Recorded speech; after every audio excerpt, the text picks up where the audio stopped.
Okay, tayo po'y nag-aaral sa Christology, mga kapatid, no? We're studying Christology, particularly Adventist Christology.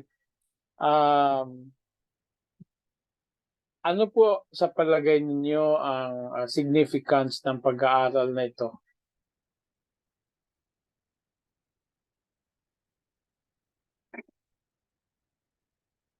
Yung significance, no? Significance. Or how meaningful it is to us, no? Yung pag-aaral natin ng Adventist Christology. O kahit lang sabihin natin, Christology, no? Kasi pagka Christology talaga ay it is related or it is about the Lord Jesus Christ, no?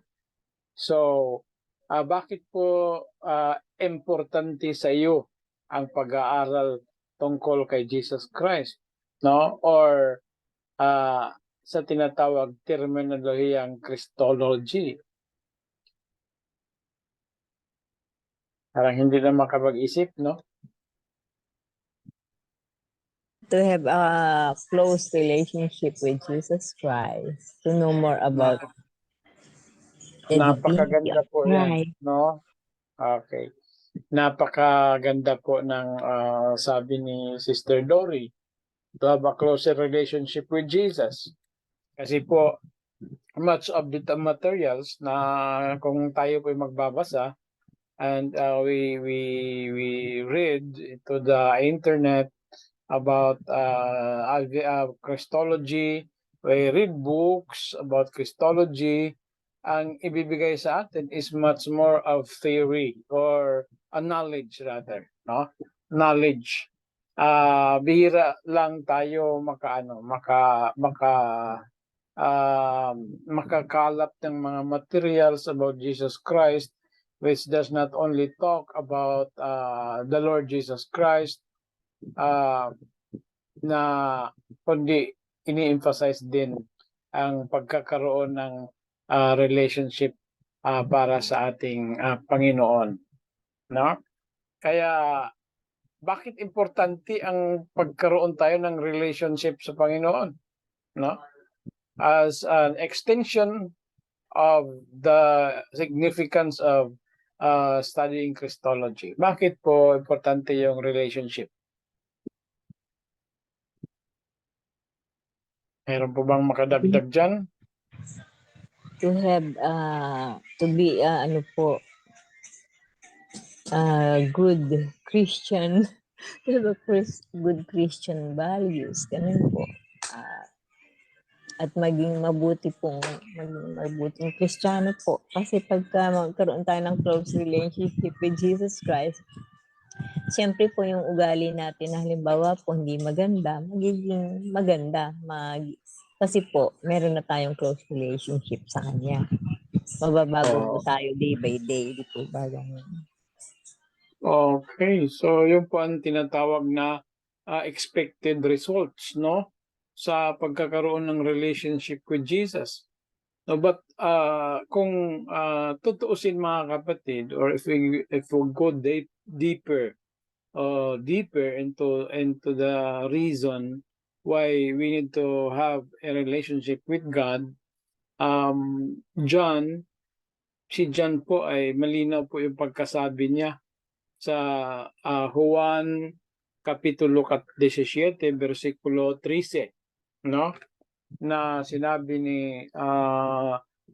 ni Apostol Juan, "This is eternal life, that they might know thee as the only true God and Jesus Christ whom thou hast sent." So knowing God and knowing Jesus Christ is of great importance. Makilala natin ang Diyos at makilala ang Panginoong Hesus. Bakit po? Ang pagkakakilala natin sa Diyos at ang pagkakakilala natin kay Kristo, yun po ang mag-uugnay sa atin sa Kanya. At yun po ang sinasabi ng Panginoon, this is eternal life. So from the New Testament definition of eternal life, no? The only definition of eternal life in the New Testament is found in John chapter 17 verse 3. So, mababasa mo ang mga eternal life, no, na sa iba-ibang mga verses, pero it is defined only in John 17 verse 3. And that signifies a relationship with the believer and God, or Jesus Christ. That means to say, when we believe in Jesus and we have received the Holy Spirit into our lives, that is the beginning of eternal life. At ngayon, simula noon hanggang ngayon, we have been living that eternal life na ibinigay sa atin ng Panginoon. Kaya pag binasa natin ang 1 John chapter 5, 13 or 12 and 13, ang sabi doon, no, na ito po yung aking isinulat, sabi ni Apostol Juan, that you will know that you have eternal life. Pag tinatanong natin yung iba, no, lalo na po yung mga old Adventist, yung mga matatanda na, pero I am talking about the matanda sa edad, hindi matanda sa iglesia, no? Pag tinanong mo sila, mayroon ka na bang eternal life? Ang sagot nila, wala pa, no? Ang sagot nila ay wala pa, kasi magkakaroon tayo ng eternal life pagdating na ng Panginoong Jesus. Okay. So, yun po ang sagot nila. Pero ang totoo, mga kapatid, no, na-confused lang po tayo in that particular area. Bakit? Ang sabihin ng Panginoon, for God so loved the world that He gave His only begotten Son, that whosoever believeth in Him should have eternal life. Yung sinasabi dyan na should have eternal life, sabi pa ng iba, yung po'y pangako lamang, no? Pangako lamang, no? Kaya wala pa tayong eternal life, kundi pangako pa lang, no? Pero pag in-interpret mo yan ng scripture, as we are following that scripture interprets scripture, if we compare John 3:16 with 1 John 5:12 and 13, by the same author, no? Yung sumulat sa 1 John at saka yung Gospel of John is just the same author, no? Pag tiningnan natin sa John chapter 1 John 5:12 and 13, sinasabi, you have eternal life. He who hath the Son hath life. So, ang sabi ng apostol, you have, present po. In other words, in His time, the believers have eternal life. So, the believers have eternal life. Hindi niya sinabi, hindi niya inulit na you will have eternal life, kundi they have eternal life, no?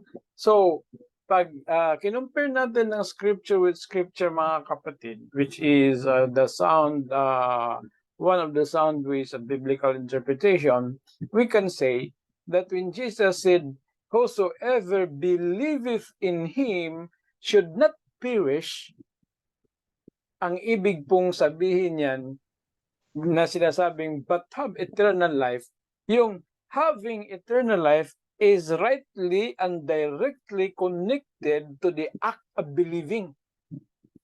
Hindi po malayo na yung second coming, mga kapatid, no? Malayo na yung second coming.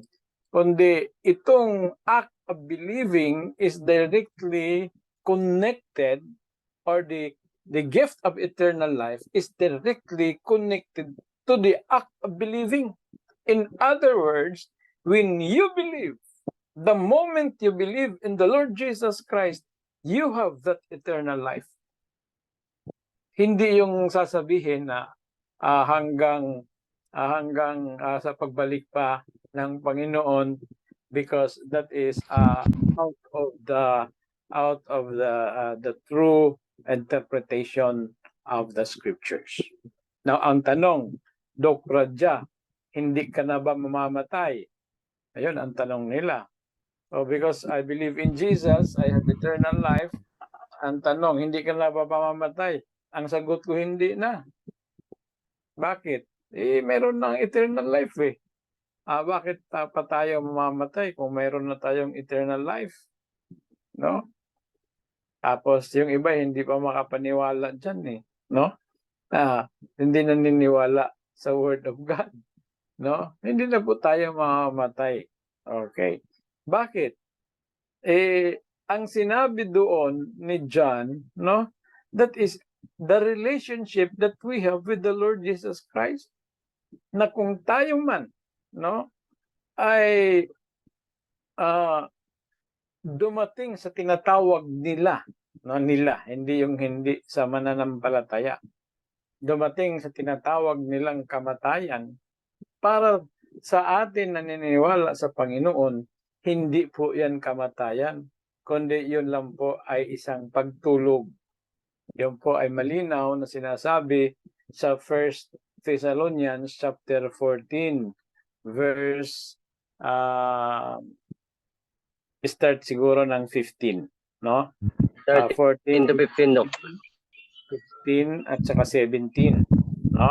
So diyan po mag-start yung pagbabasa na para sa atin na sa mundo na pag-iisip ay namatay, sa perspective ng pagiging Kristiyano at sa doktrina ng mga apostol, hindi po tayo namatay, kundi tayo ay natutulog lamang. Because the apostles is talking about our relationship and connection with the Lord Jesus Christ. Now, ang tanong, ano po yung mamatay? Yung katawan lang po, pero yung relationship, hindi po yan mapuputol. Kaya nga po, pagdating ng Panginoon, tayo'y gigisingin. At pag tayo'y gigisingin ng Panginoon, ang ating katawan papalitan ng tinatawag, hindi na po sa Bisaya, dili na madunuton. Kining lawas nga madunuton, alid-an o usa ka lawas nga dili na madunuton. This corruptible body shall put on incorruption. Yun na po ang pag-start ng tinatawag immortality. So, sa Biblia, ang eternal life, no, speaks of the two facts. The first fact is eternal life as a relationship, and the second fact is eternal life sa pagdating ng Panginoon, eternal life from the point of immortality. Yung the changing of our body. For we shall all be changed, sabi ni San Pablo, in a twinkling of an eye, no? Tayo po lahat ay mababago. Bakit po tayo nabago? It is because of that first eternal life na ating natanggap, yung tinatawag na relationship. Yun po ang pinaka-importante. Yun po ang namatay sa panahon sa Eden, mga kapatid. Hindi po yung physical na kamatayan. Nang sabihin ng Panginoon, the moment na kayo'y kumain nito, you shall surely die. No? You shall surely die. Anong sabi? Surely die. Hindi po sinabi ng Panginoon, you might die. No? Sabi ng iba, ba't hindi sila namatay? Because Jesus, God, is not talking about physical death. He was talking about relationship, spiritual death. So, tayo po, pag tayo po'y nananampalataya sa Panginoon, we have that relationship na sinasabi ni Sister Dory. Yung mga pagiging mabuti, pagkakaroon ng magandang values, etc., yun po yung mga resulta na lang, mga kapatid. Yung po ang tinatawag side effects na maganda. No? So, yun po ang significance, no, ng tinatawag Christology, study of Christology.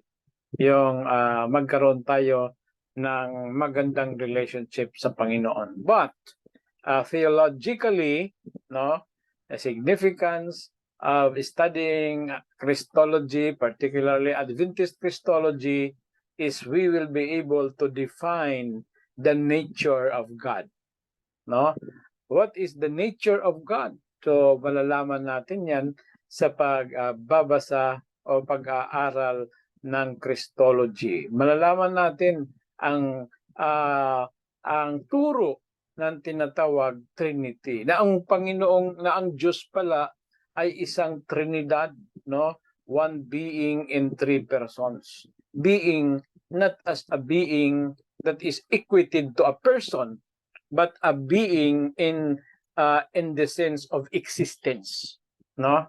A being in the sense of existence. And this existence of the so-called God is the existence of three persons in one God, or in that one existence of one God, or one being, God. So in the New Testament, when we find God, no, the word God, i-analyze po natin yung konteksto. Yung po ba'y patungkol sa Ama? Yung po ba'y patungkol sa Banal na Espiritu? Yung po ba'y patungkol sa Anak? No? Because we can also find in the Old Testament that Jehovah is also Jesus Christ. But not all Jehovah is referring to Jesus Christ. No? Okay, so yun po mga kapatid ang significance. So we will be able to define the nature of God. We will be able to explain salvation. And we will also be able to, yan ang pong sinasabi ni Sir Dory related to Christian ethics. No? Kasi ang pag-aaral ng Christology, tayo po yung nai-inform kung ano po ang mga ethical principles and moral values na ini-impart sa atin sa pamamagitan ng pagkakakilala natin sa Panginoon. Resulta. Pero ang pinaka-ilalim talaga noon is that we will have that eternal life, no? Buhay na walang hanggan. Okay? So, informing Christian ethics at learning about the nature of God, so explaining salvation, or tinatawag natin po yung soteriology, mga kapatid, no, the study of salvation. We study about the nature of sin, no, the nature of death, no, mga kasama yan dyan, mga kapatid. So, ang ating pinag-aaralan is Adventist Christology. Kasi when sa Christian world, or sa tinatawag Christian religion, marami namang mga thoughts about Jesus Christ, at marami ding mga halo-halong mga doktrina about Jesus Christ, no? At marami diyan ay hindi biblical, no?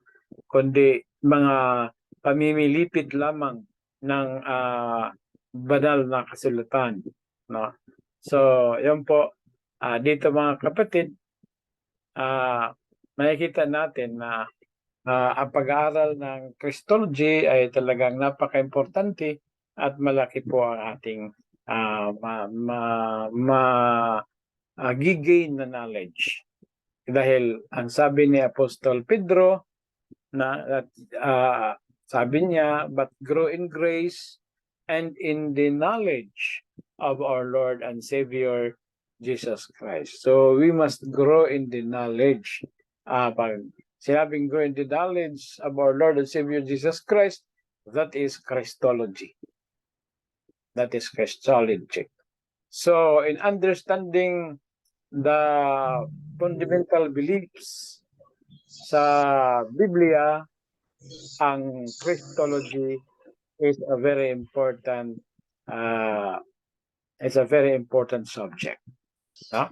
So, yung po mga kapatid, ang ating oras ay 9:25. We will continue the discussion in the next sessions. Bigay ko na ang panahon sa ating coordinator.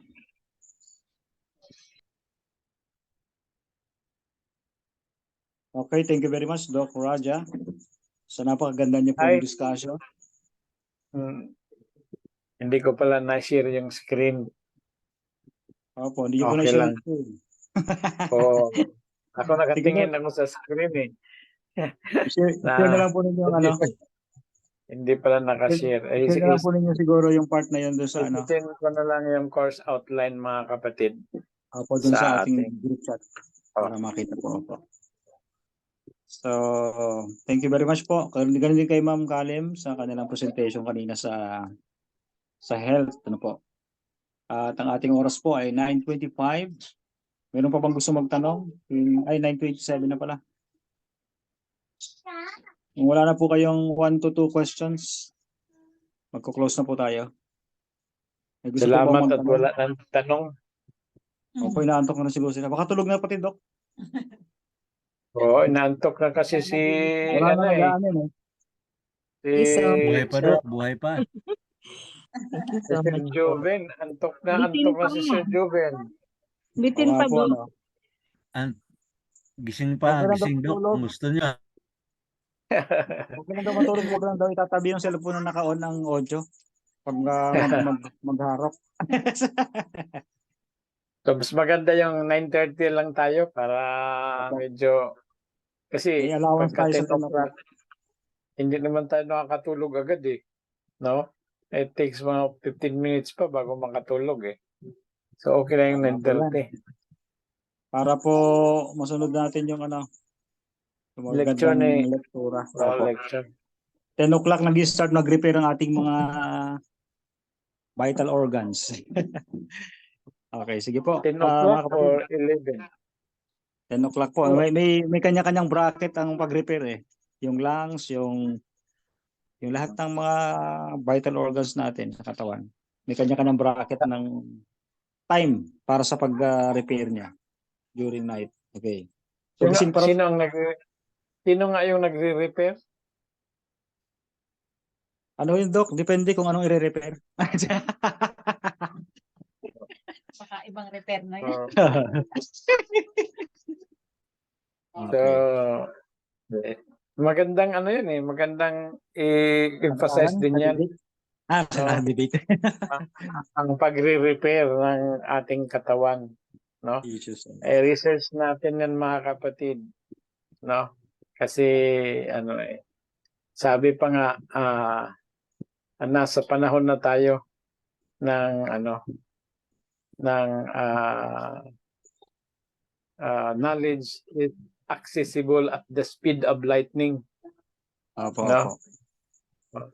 So we have the internet, we have the sabi nga ni Ma'am Kalim, we have AI, nakakatulong sa atin. No? Kasi we cannot go back anymore to an education and methods of learning 100 years ago. No? Kasi pag bumalik pa tayo doon, no?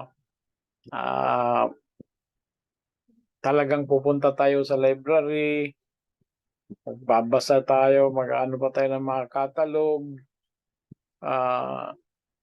tapos nang gumawa ko ng thesis ko sa AUP, I had to go up, tapos talagang I have to gather all the books, lagay doon sa lamisa, puno yung lamisa, no?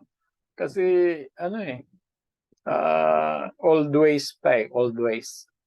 So I have to go through the index, the contents, and find mga magagandang mga points na kinakailangan para sa review of related literature, etc. So, pero ngayon wala na, type ka na lang ng topic mo, tapos then the internet will give you, just make it sure na hindi mo naman ika-copy paste, no?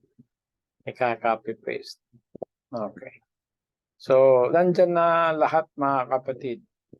Kaya nga lang, magpapamember pa tayo sa isang library talaga. Kasi hindi naman pwede na ating thesis puro na lang internet link. Kailangan pa rin ng aklat, no? Aklat, no? Yung katulad ng sabihin natin, no? Norman Galley, Systematic Theology, published by Review and Herald Publishing Association, Bering Springs, Michigan, ganun. Ganun yung mga references na siya site. Kasi kung puro lang po tayo internet, ay hindi natin alam kung payag si Doc Dil niyan na puro lang internet, no? So, Doc Ray, yes. nakakatulong talaga sa aking research, Doc Ray, yung Google Scholar, kasi kung doon ka lang papasok sa ano niya, sa search engine ng Google Scholar, isang article lang ay bibigyan ka ng mga libro, tapos yung libro talaga ay yung PDF file talaga yung ibibigay sa iyo. Ibig sabihin, makikita mong kabuuan ng libro. Meron ding libro na yung mga page lang, specific na page lang ang ibibigay sa iyo.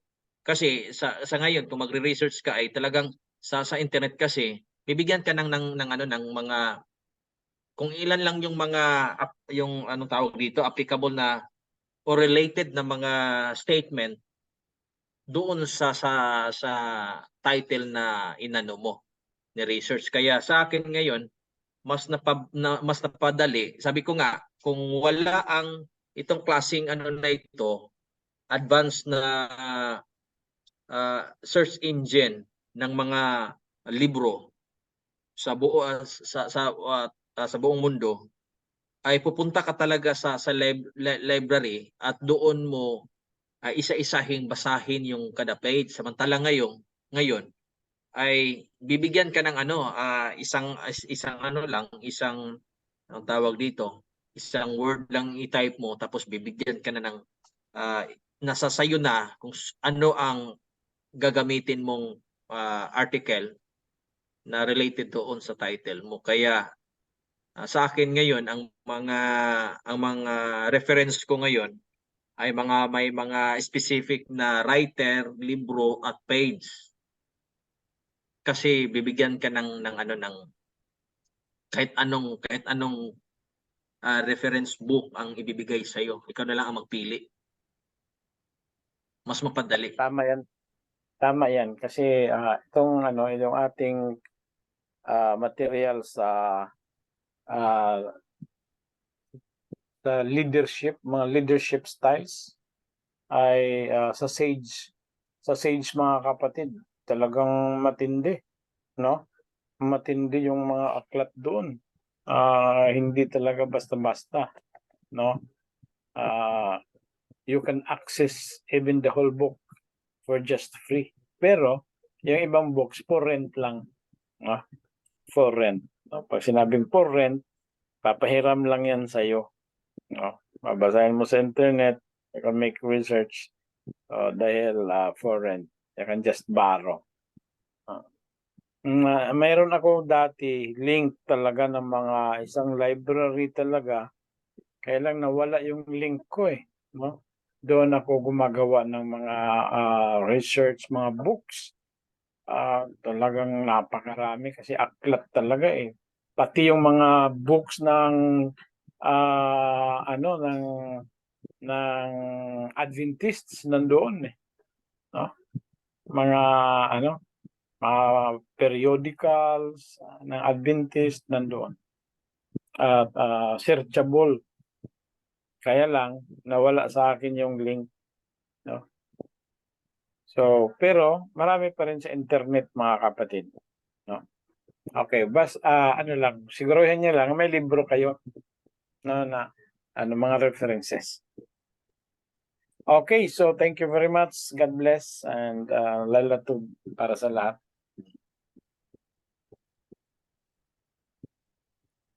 I do not have the power to end the meeting. Okay. Thank you so much po sa mga announcement, Doc Ray, at mga reminder. Kay mga Kando kapatid. Caris. Mga kapatid, nasa akin na po ang ang ating health and home. Health and home. Sorry. Nasanay tayo sa health and home eh. Journal, Doc. Okay, ayun journal. Yung journal pala, no? Nasa akin na yung proof copy ay talagang napakaganda mga kapatid, no?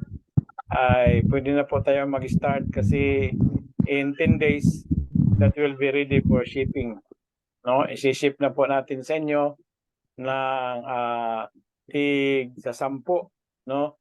10 ang isang pack para hindi lugi, no? So yung kay Ma'am Ramak 50 yun eh, no? 50 times 6. 50 times 6. Ilan ba yung 50 times 6? 300 copies. Matindi yun, no? 300 copies papadala natin sa kanya. Bayad na po yun eh, no? Bayad na po yung 300 copies. Kaya kumita na dyan si Ma'am Ramak ng 25,000.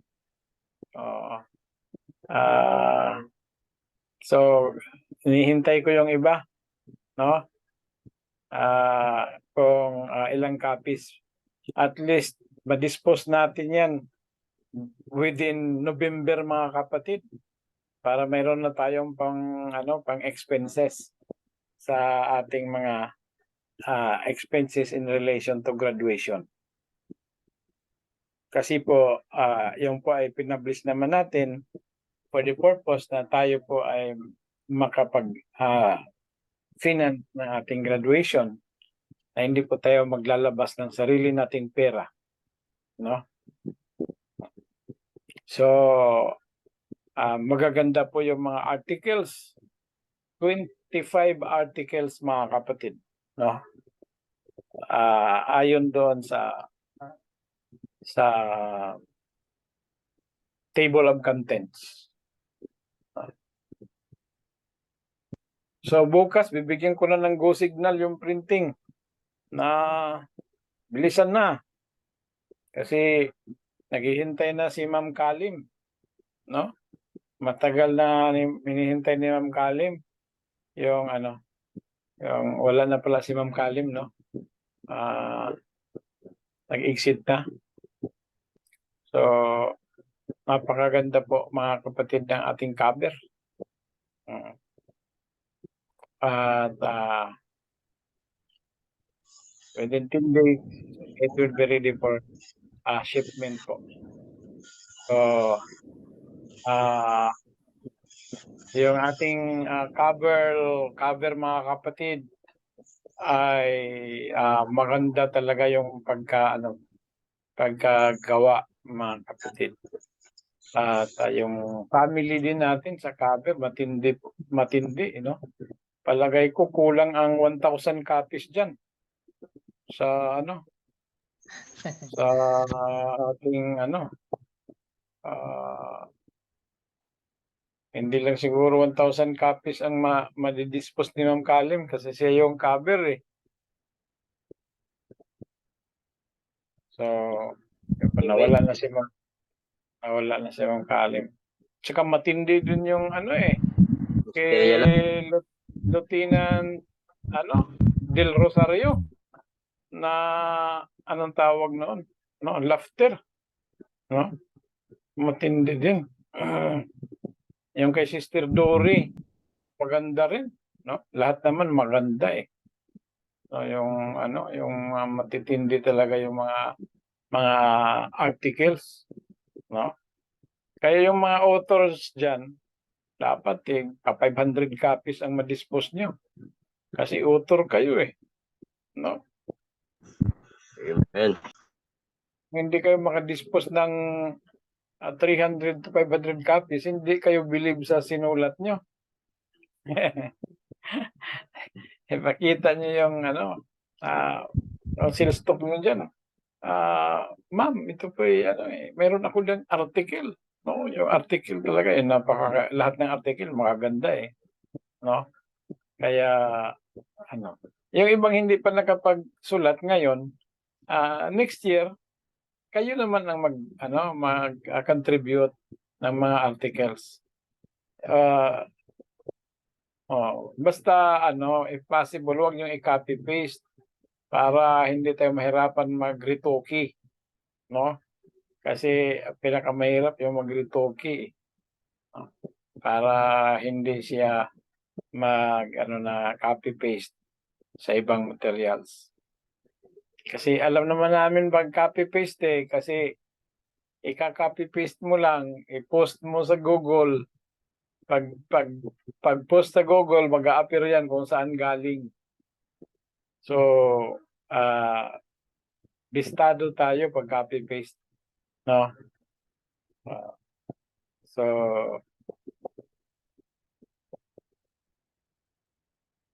So yun po mga kapatid. No? So thank you very much. Good night uli. At kayo nang bahala pumindot ng ating end.